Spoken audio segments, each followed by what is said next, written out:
नमस्कार दोस्तों, स्वागत है आपका हमारा यूट्यूब चैनल पर। পশ্চিমবঙ্গের লোক যদি ভারতবর্ষের যে কোনো রাজ্যে যায়, বিশেষ করে কাজের জন্য, তাদের কিন্তু একটু হলেও খারাপ চোখে দেখা হয়। তবে কেন দেখা হয় সেই বিষয়ে কিন্তু আজকে আমি আলোচনা করব।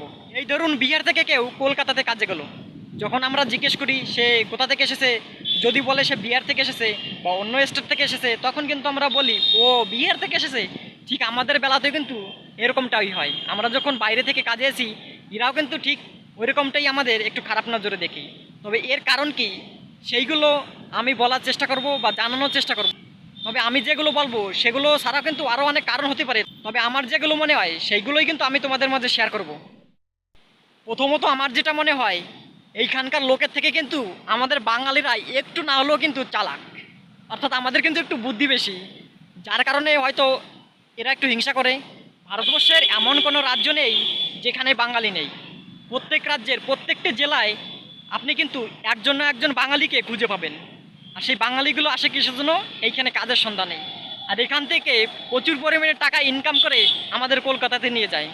আর যেগুলো কিন্তু এখানকার স্থানীয়রা পারে না। আমি কিন্তু একটা কথা শুনেছিলাম, বিশেষ করে বিহারে বসে, যে কথাটা ছিল যে বাঙালি কিন্তু যেখানে পয়সা সেইখানে কিন্তু বাঙালি। তার মানে এদের থেকে কিন্তু বুদ্ধির জোরে আমরা এখান থেকে টাকা ইনকাম করে নিয়ে যাচ্ছি, সেই একটা কারণ হতে পারে। আরও একটা কারণ হতে পারে, দেখুন, ভারতবর্ষের সমস্ত স্টেটের লোক, অর্থাৎ সমস্ত জনগণই জানে কিন্তু যে বাঙালিরা মাছ মাংস এগুলো খুবই ভালো খায়, এগুলো তাদের কিন্তু প্রিয় খাবার। কিন্তু আপনি যদি উত্তরপ্রদেশে আসেন, ইউপিতে আসেন, এইখানে কিন্তু ইউপিতে বেশিরভাগ লোক পণ্ডিত। এখানে পণ্ডিত ছাড়াও ছোট জাতি আছে, ছোট জাতি অনেক কম, কিন্তু পণ্ডিতরাই বেশি। পণ্ডিতরা কিন্তু নিরামিষভোজী, তারা কিন্তু মাছ মাংস কিছুই খায় না। কিন্তু আমরা কি খাই? মাছ মাংস খাই। সে একটা কারণ হতে পারে যে আমাদের মাছ মাংস খাওয়ার জন্য এই পণ্ডিতরা হিংসা করে।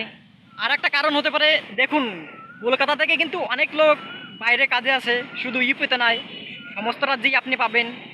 কিন্তু এখানে এসে কি করে, হয়তো বা ভালো একটা মেয়ে দেখলো, সুন্দর একটা মেয়ে দেখলো, তার সঙ্গে প্রথম কি করে ভালোবাসার সম্পর্ক হয়। সম্পর্ক করে কি করে, ব্যাস বিয়ে করে নেয়। বিয়ে করার পর যেহেতু এরা পণ্ডিত, এরা তো মানবে না, এরা অনেক বড় লোক। আর তাছাড়া এখানকার একটা নিয়ম আছে, বাইরের রাজ্যে একটা নিয়ম আছে যে বংশে বংশে বিয়ে হয়। যেমন পণ্ডিতরা পণ্ডিতদের বিয়ে করবে, দাসরা দাসদের বিয়ে করবে, ছোটো জাতি ছোটো জাতিদের বিয়ে করবে, সে যে কোনো বংশ হোক না কোনো বংশ বংশ বিয়ে করবে। কিন্তু আমাদের পশ্চিমবঙ্গে কিন্তু সেটা নেই।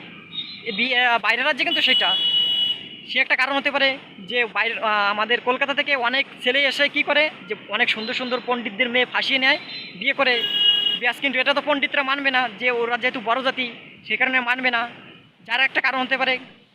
এই সমস্ত ঘটনা আমি অনেকবার শুনেছি। তবে এই সমস্ত বিয়ে কিন্তু বেশি দিন টেকেনি, 2-1 বছরের ভিতরেই ব্যাস সারাসারি হয়ে যায়। তবে আরও অনেক ঘটনা থাকতে পারে যেগুলো হয়তো আমার জানা নেই। তোমাদের জানা থাকলে অবশ্যই কমেন্টে জানাবেন যে দাদা বা ভাই এই সমস্ত কারণও হতে পারে। দোস্ত, আজকের মতো বিদায় নিচ্ছি, দেখা হবে নতুন কোনো ভিডিওতে।